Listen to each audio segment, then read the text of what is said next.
Picture this: a sleepy small town in Ohio where everyone knows your name, suddenly gripped by a mystery so dark it'll send chills down your spine.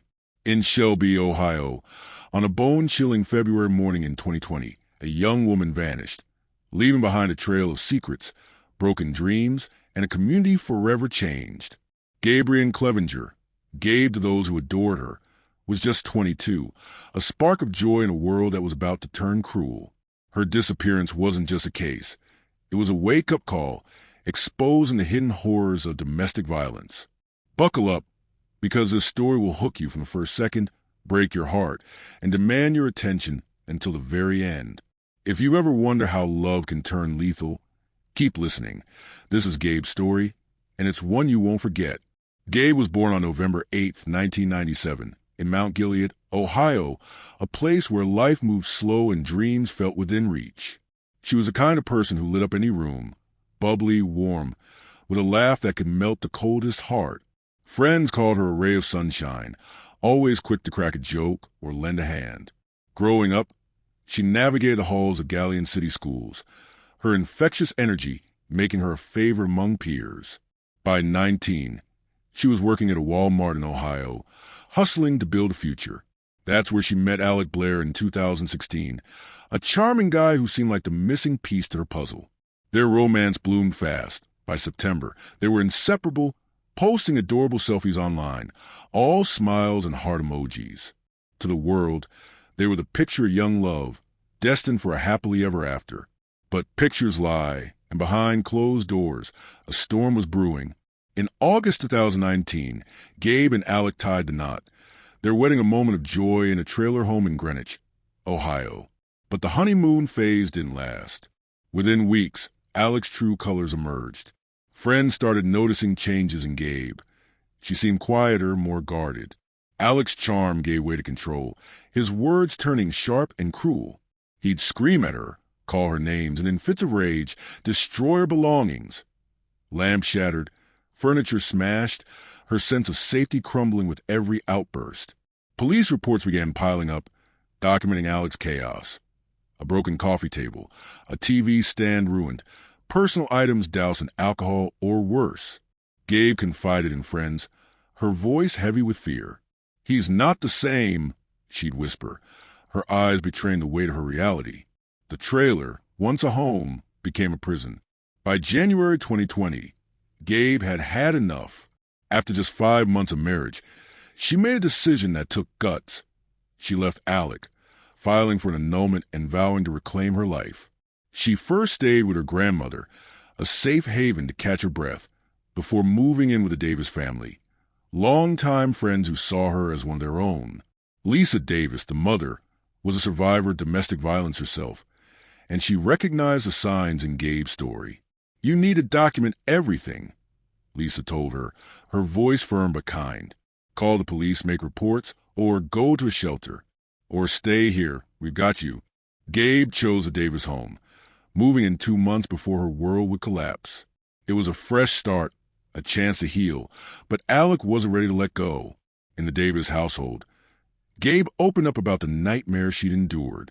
Alec's abuse wasn't just physical destruction. He'd lock her in rooms, corner her with venomous words, and degrade her in ways that left scars no one could see. He'd poured liquor on her clothes, urinated on her possessions, and made her feel small. Gabe had hoped leaving would stop the torment, but Alec's obsession only grew. He flooded her phone with calls and texts, dozens a day, sometimes hundreds. When she ignored him, he left voicemails laced with threats, his voice dripping with rage. On social media, he harassed her relentlessly, posting messages meant to humiliate and control.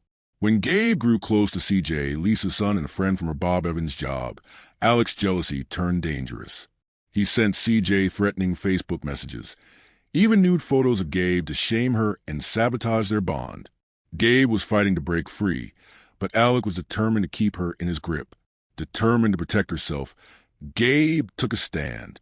On January 22nd, 2020, she filed for a protection order, pouring her heart into a petition that detailed Alec's terror. She described how he'd trap her in the bathroom, screaming insults inches from her face, refusing to let her leave. She shared texts where he wished her dead, evidence of his relentless harassment. At the February 5th hearing, Gabe stood tall, testifying about the property destruction, the verbal abuse, the fear that followed her like a shadow. Alec admitted to his anger issues, confessing to sending disturbing messages, but the magistrate's ruling crushed her. The court decided Alec's actions, while troubling, didn't meet Ohio's legal definition of domestic violence. It was just property damage, maybe criminal mischief, but not enough for protection order. Gabe left the courthouse defeated, her plea for safety denied. That decision would prove fatal. 6 days later, on February 10th, 2020, Alec showed up unannounced at the Davis home, where Gabe had been rebuilding her life. He claimed he needed her to go to the courthouse for divorce paperwork. A simple errand, he said. Gabe hesitated, her instincts screaming caution, but after some coaxing, she agreed, walking to his car between 10:30 and 11 a.m. She was due at Bob Evans for her afternoon shift, a job she loved and never missed. But Gabe never showed up. Ruth, a co-worker who often drove her, received a strange text from Gabe's phone that morning, saying her grandmother would take her instead. When Gabe didn't arrive, Ruth called her grandmother and sister. Neither had heard from her. Alarm bells rang. Friends tried her phone, but it went straight to voicemail. Lisa Davis, sensing something was terribly wrong, contacted the Shelby Police Department to report Gabe missing. The police moved fast, their focus locking on to Alec, the last person seen with Gabe. His story was shaky from the start. First, he said they argued at the Davis house, and he left alone. Then, he claimed Gabe got in his car, but jumped out after a fight, somewhere on 2nd Street. Lisa, suspicious, texted Alec, confronting him. "I saw her get in your car. Where is she?" His responses were evasive, changing details each time. Gabe got out somewhere, but he couldn't pinpoint where. Officers tried calling him, but he ignored them until finally picking up, at his workplace. Alec played it cool, repeating his vague story about dropping Gabe off. But when police searched his car, everything changed. Traces of blood, poorly wiped away, stained the interior, a chilling clue that turned Alec from a person of interest to the prime suspect. Taken into custody, Alec faced intense questioning at the station. His calm facade cracked as investigators pressed harder. Finally, he admitted to hitting Gabe, claiming it happened in the car. He said he drove to a remote cornfield near a golf course, where he left her unconscious, but alive. His story didn't add up. Why leave her in a field miles from help on a cold, rainy day? Police organized a search team and descended on a cornfield off Bowman Street, combing through rows of stalks under a gray, foggy sky. After hours of searching, they found her, Gabe's lifeless body, hidden among the corn, her clothes soaked in blood. The autopsy painted a horrifying picture. Not just a beating, but 14 stab wounds to her neck and torso, her body nearly decapitated. Alec's confession was a lie. The brutality was far worse than he'd admitted. At Alec's home, the evidence piled up. In a trash can outside, police found a bloody knife and rag. Inside his bedroom, bloody clothes told a story he couldn't deny.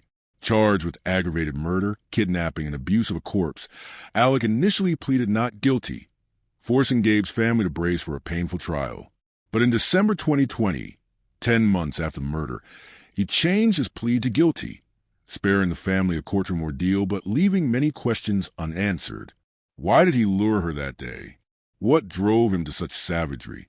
The sentencing hearing was a gut-wrenching marathon, lasting over 2 hours as emotions ran raw. The prosecution pushed for life without parole, painting Alec as a predator who'd planned his attack. They detailed how he used the divorce paperwork as bait, luring Gabe to her death.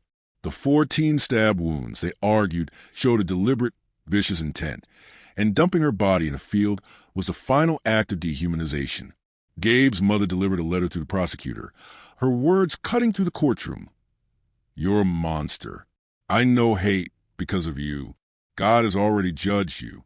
The defense, seeking a lighter sentence of 35 years to life, brought in a forensic psychologist who spoke of Alec's untreated depression, anxiety, and a family history of mental health struggles. Alec stayed silent, but his attorney read a statement claiming remorse. "I love Gabe. I wish this wasn't real. I deserve your hate." The judge, unmoved by Alec's words, sentenced him to 45 years to life.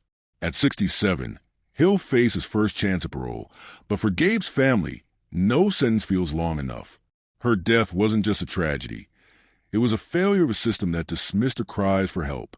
The denied protection order, the magistrate's narrow ruling, the missed chances to save her haunt Shelby to this day. Gabe's story is more than a cautionary tale. It's a call to action. Domestic violence isn't just physical. It's control, fear, and manipulation, and it's time we take it seriously. If you or someone you know is trapped in abuse, don't wait for a court to validate your fear. Document every incident. Call the police, reach out to shelters, or confide in someone you trust. Gabe's courage to leave, to fight, lives on as a beacon for others. Share her story, spread awareness, and let's stop the next tragedy before it starts. Visit x.ai/grok for resources on domestic violence prevention and join us in honoring Gabe's memory by demanding change. Her light was extinguished, but her legacy can save lives. Will you help us keep her voice alive?